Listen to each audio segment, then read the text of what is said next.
morning? Okay. Okay. All right. So without further ado, I'm going to let them go ahead and take over because they have a lot of stuff to cover in a short amount of time. So here are Ben and John. Thank you all for having us. It is really good to be here. What I'll quick say as we get started, I know we mentioned it in the intro, but since we are on a research grant, we do take data. So if you want to, it is totally optional, but there are packets on the tables there, and there should be pens and pencils available. If you want to, again, totally optional, you are welcome to fill out. This is a pre-survey, and then we have a post-survey as well.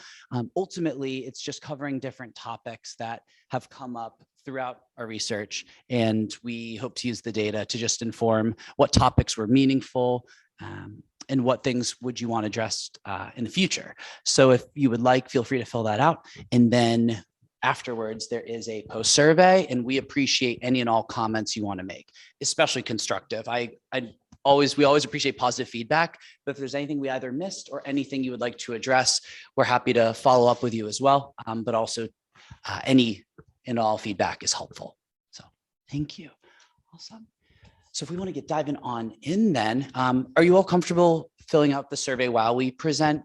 Would that be all right? Awesome. Thank you. So as mentioned earlier, my name is John Lehman. I'm the research coordinator for the Healthy Relationships Initiative. And my name is Ben, and I'm also a member of the initiative. Yeah, I think we're good to start. That's okay. It's a little bit cut off. Yeah, so what we want to do is a big idea here is to connect with community members and kind of hear exactly what is important in these different communities, especially Lawrence and Orange County. Those are our two kind of main areas of focus. And we want to address technology use, healthy and unhealthy relationships at home and in schools or with strangers.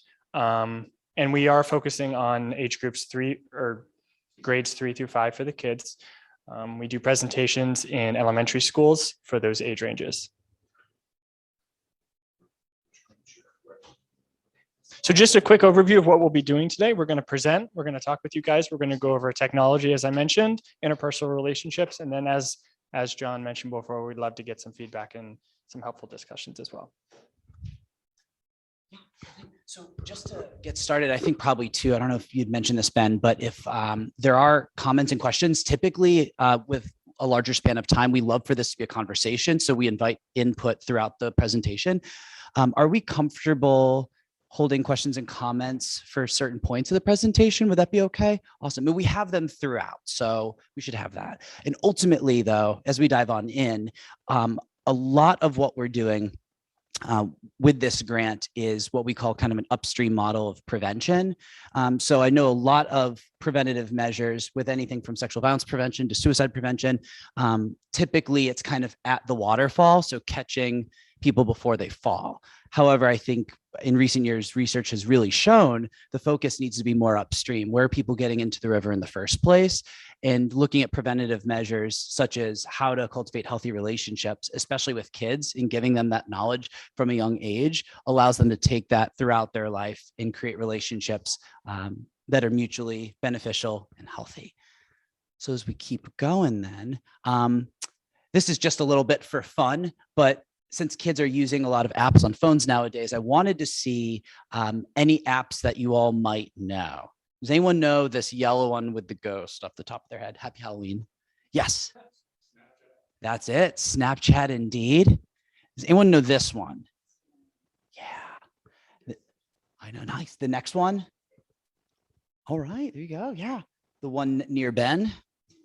YouTube. Cool. And we're getting a little trickier down here, but does anyone know this? Any teachers or school staff? No. Just curious. Oh, not sure. Roblox is this one. Very popular one with kids right now. It does allow for messaging between users. Speaking of messaging as well, does anyone know this one? WhatsApp. Nice. And then that next one, Netflix. Awesome. And then lastly, this one is a little more specific, but this one is, yes. All right. Cool. Discord. Discord. It's communication through chat, video. You guys crushed it. That was awesome. So diving on in, and then Ben, would you be good? Maybe I'll cover this slide and hand off to you for a little bit. Does that work? Cool. Yeah, so ultimately, one thing that we talk about with this presentation, especially as it relates to kids, one of the issues identified by community members were issues related to technology. So cyberbullying we'll cover more in depth in the next few slides, but there are certain issues to be aware of with technology and kids nowadays. We do acknowledge too, even a decade ago, the level of technological engagement was very different. So a lot of these things are very new. With Snapchat, there's this myth of the disappearing photo. It's designed so that when someone sends a photo to you, you can only view it once or twice. And if you were to take a screenshot, so basically have the image permanently, it sends that person a notification. So they would know, okay, that person has that photo. However, I used to be a special ed teacher at a middle school. One thing that we'd noticed kids would do is all it would take is to open a photo on one phone and use another phone to take the photo. So there are ways around that disappearing component. And it's just important for, I think adults with children, of course, just in general, for us to be aware that there are certain caveats with a lot of this technology and for kids to be aware themselves. And then as it regards messaging, it just opens up a platform for kids to message. It could be just friends from school, but unfortunately, we've seen sometimes where messaging strangers is an occurrence. It's just something to be aware of what apps allow for messaging. And some, like Discord, for example, do allow for more connection with strangers because it's a community video gaming site. Whereas WhatsApp, for example, is going to be mostly people they know most likely. It's connected to phone numbers as well. I know, Ben, you can probably speak to fake birthdays a little more. I know you've brought that up as well. Or am I putting you on the spot, or you're good with it? Yeah, I'll take the bottom. Do you want to take these two? Does that work? Cool. All right, yeah. So for the fake birthdays, I think this is an important one, and I do like talking about it because the idea here is that Facebook and a lot of these other applications require a birthday when you make an account. I always use myself as an example. When I'd say I was 12 or 13 years old, I wanted a Facebook account, or however old I was. But there was that age that you had to be to even make an account. Say it was 14. I don't know exactly what it is now. But I would just put my birthday or whatever year would have fulfilled that requirement. So I would lie and say my birthday was a lot older than it was. And so on these apps like Facebook, your birthday is public. So the idea here is that kids, when they're making an account, may appear to be a lot older than they are. And I'm sure you guys can see how that can be really problematic when engaging with people online. And us older guys are younger than Sure, absolutely. You could do it both ways. Yeah, so we think that's really important, especially when kids are using these apps and engaging with people online. It's important to kind of keep in mind that there are easy ways to kind of fib around things like your age. And for self-esteem, Instagram, there have been a lot of studies showing that these apps, especially when it comes to photo apps, have a huge detrimental effect on people's self-esteem, especially young girls. This does seem to take a toll. So it's a very serious subject, and they're made to be addictive. Yeah, I hope that was great. Thank you. Yeah. And so following suit with that, kind of last point we have are the brain health and mental health considerations. I also don't know if it was mentioned yet. So Ben, you and I are both in the Master's in Counseling program at Indiana University. So it's definitely something we care a lot about. However, anyone, just out of curiosity, has anyone either have an Instagram or have seen Instagram before?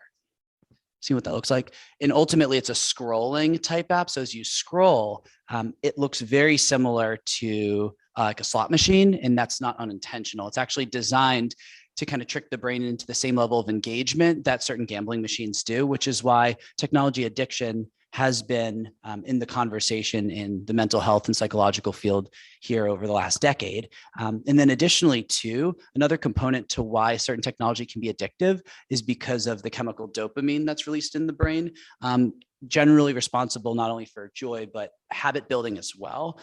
So with that, it can be very engaging and very hard to break away from technology, especially if there's a dependency on the dopamine release from technological engagement.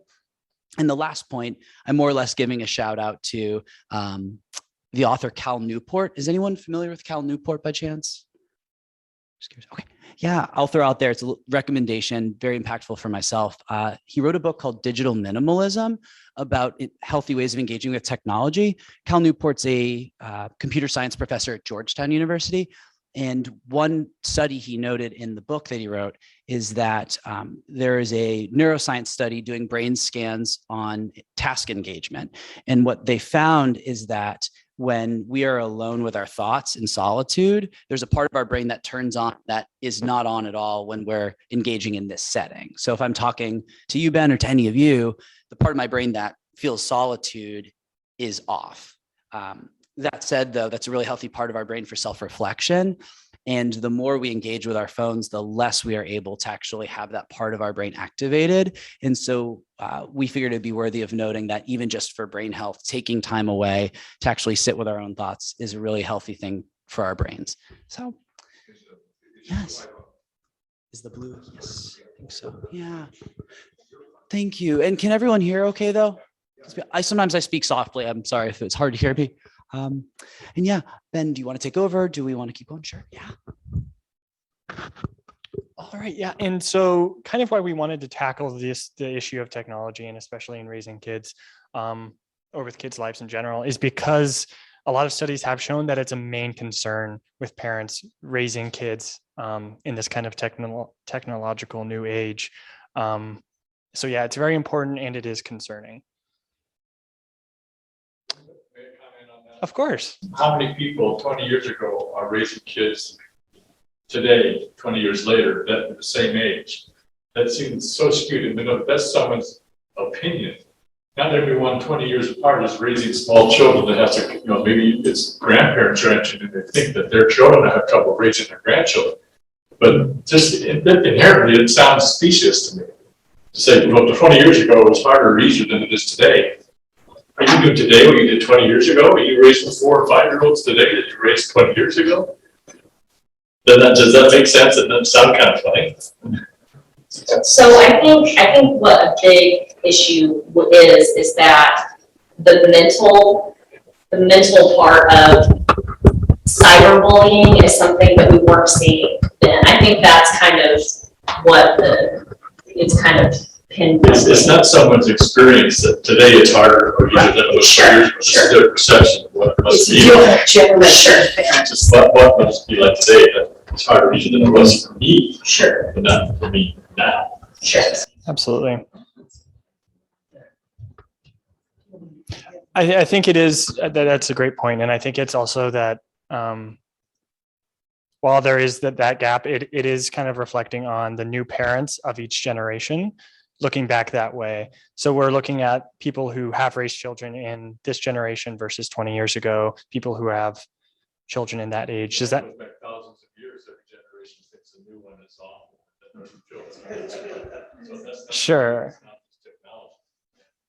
Sure. Yeah, I do think with recent advancements, this is this generation's concern. Right. And yeah, sure. Next one. We want to back up. Two slides up. Because the only thing I wanted to point out though too is that, and I appreciate this is a really good insight. Yes. I think though, what we pulled this from specifically was from Pew Research, and this was a survey of parents in the US. So ultimately this is more just like how they responded to a survey. And you make a good point though, that like many of these respondents maybe didn't raise children 20 years ago. So they don't actually have a template to compare necessarily. Exactly. Yeah. So it is, you make a great point that that perspective could be lacking among a lot of the respondents. And that's a piece of data we don't have specifically on that. I think the reason we incorporated this particular study is more just because when respondents in the survey named their top like 5 reasons for why raising kids is hard nowadays, 3 of those components are technology. So I think that ties in more just because it seems like technology has become an aspect of difficulty in parenting nowadays. But really, thank you. That was a really, yeah, thank you. That was a while ago. Plato is not recent. So Thank you. Yeah. Awesome. Yeah, we're good. Yeah, we're good. Were there any other thoughts on that, if I may, as well, just to make sure? Yeah, okay. Thank you again. Yeah, so just a kind of quick blast through, and then I'll hand it back to you, Ben. Ultimately, though, we do bring up, as it regards cyberbullying, it is worth noting that through Indiana code, cyberbullying is treated as bullying through the schools. There's a legal requirement to treat it as such. However, we bring it up because it has been linked to an increased risk for suicide. And then additionally, cyberbullying issues are more likely to get reported to the police, just because if it ever happens that the cyberbullying takes place across multiple schools, the likelihood for involvement of law enforcement increases. Yeah, and just to point out maybe some signs that a child is going through some kind of bullying or cyberbullying.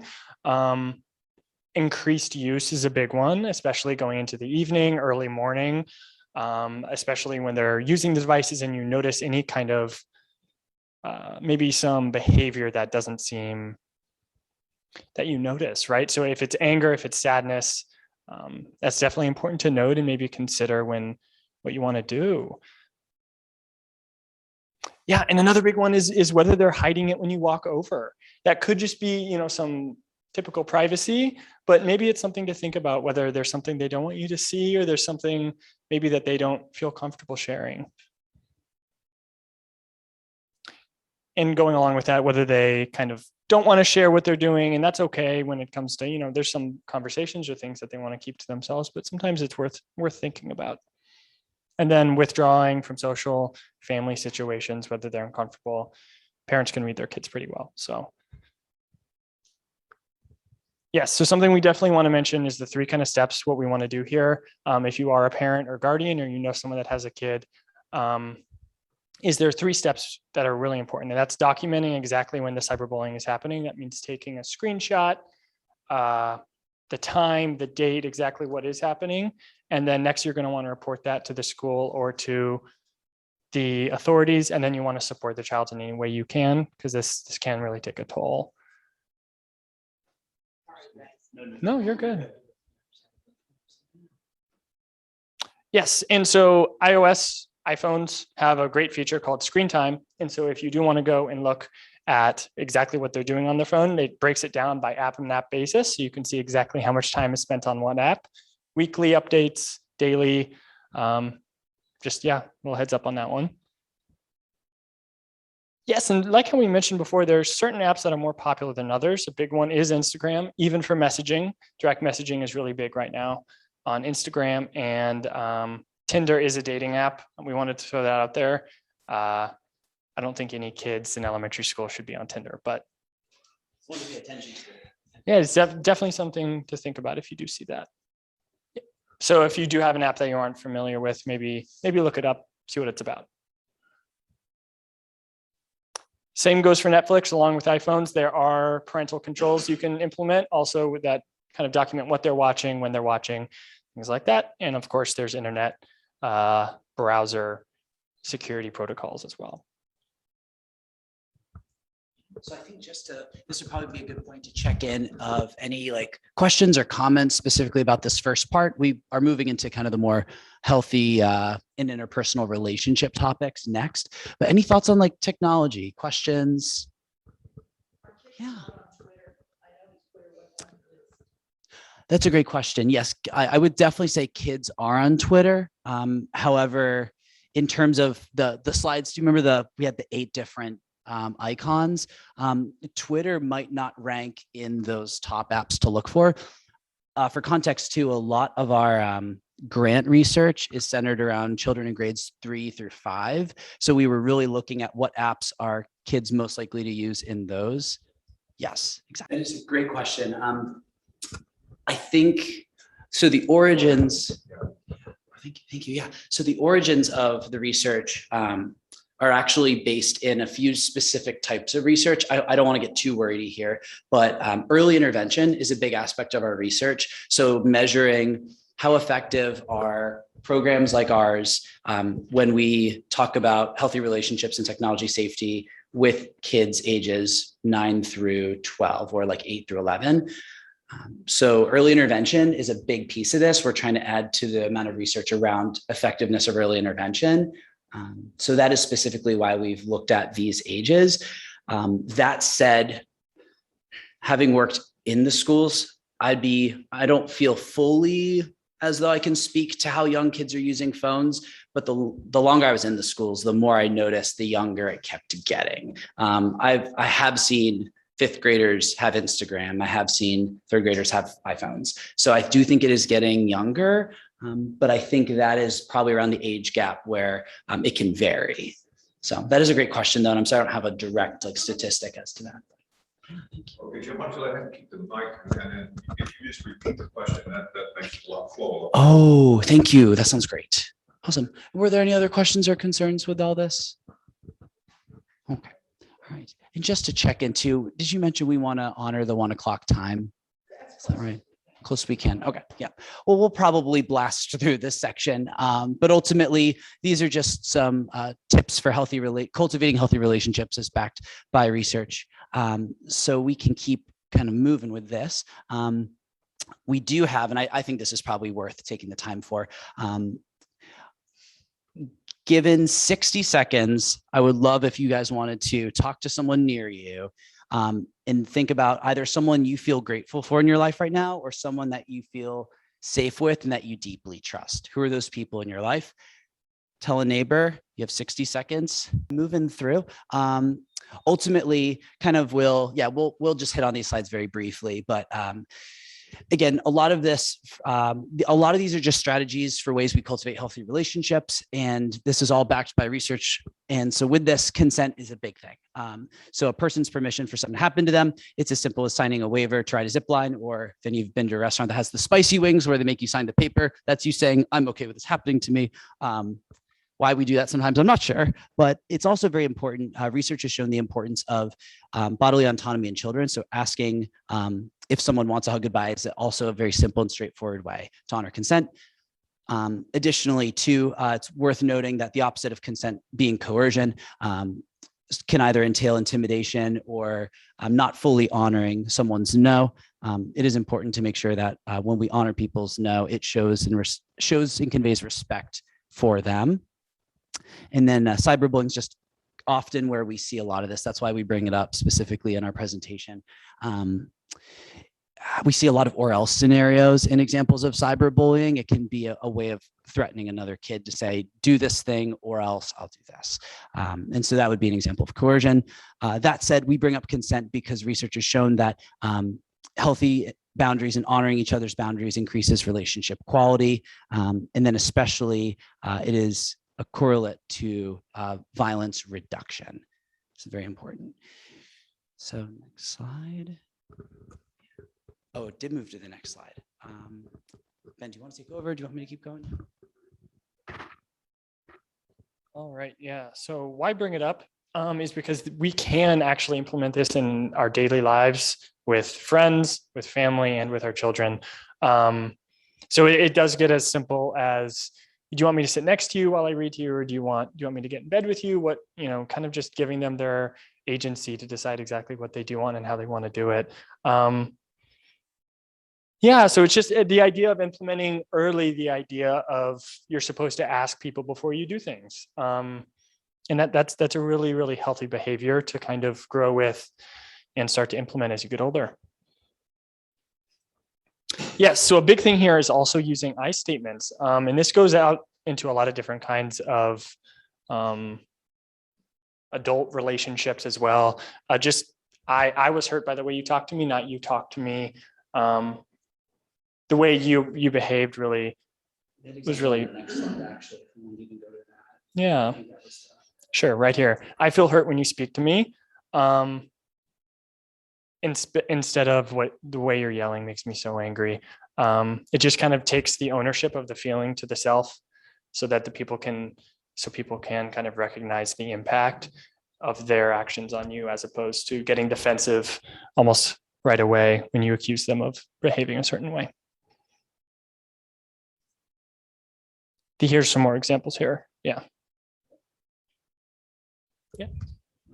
So we keep going, Troy. Thank you. Yeah, because we are at about 1 minute till 1. So with this too, just to kind of summarize, we're getting toward the end here as well. But part of the reason we bring this up too is a book I read that was very impactful for me. Has anyone heard of or read Nonviolent Communication by chance? It's another book shout out that I highly recommend. Part of where we got the research on the I statements. So that example of I don't feel heard right now. It would mean a lot to me if you could listen versus you never listen. It's the way it's worded that can create invitation or defensiveness. And so a lot of what we wanted to show is just ways we can speak to one another that actually offer invitation for deeper connection. And so with this too, we say all this just because research continues to show that children model a lot of their behavior after what they see. So respecting and honoring boundaries is huge for helping children model that as well. And so with the next slide too, we do want to note a big and important difference. I remember when I was a kid, I didn't want to go to bed. So that's going to happen a lot. And there is definitely a difference between setting healthy boundaries for kids because they themselves are still figuring out how to exist in healthy ways versus the hug example. Part of the reason we bring up the hug example, this is from Rady Children's Hospital in San Diego. One of the doctors gave a story of a Thanksgiving get together where I think maybe a 5 and 6 year old daughter's the doctor had 2 kids, ages 5 and 6. And so he's known the relatives they were going to go meet for Thanksgiving for years. So he was excited to see them and thought, hey, go give them a hug. And for their context, these are people that they didn't really know. So recognizing that if we give children their agency to warm up to what's comfortable with them with something like hugs or just any body contact, that actually translates into kids honoring other people's individuality. So then we can keep going. And then ultimately, we kind of have a few slides. I think at this point, we should probably kind of wrap up. But these are just a few thoughts on ways we bring healing and health to our relationships. And then if we back up one more, Troy, these are the topics we cover with the kids. So if we do presentations and work with kids, we do a lot of interactive activities. We talk about how to be a good friend, trust adults, and some of the topics we covered here today. So that said, I think we are a little over our time. So grateful to be here.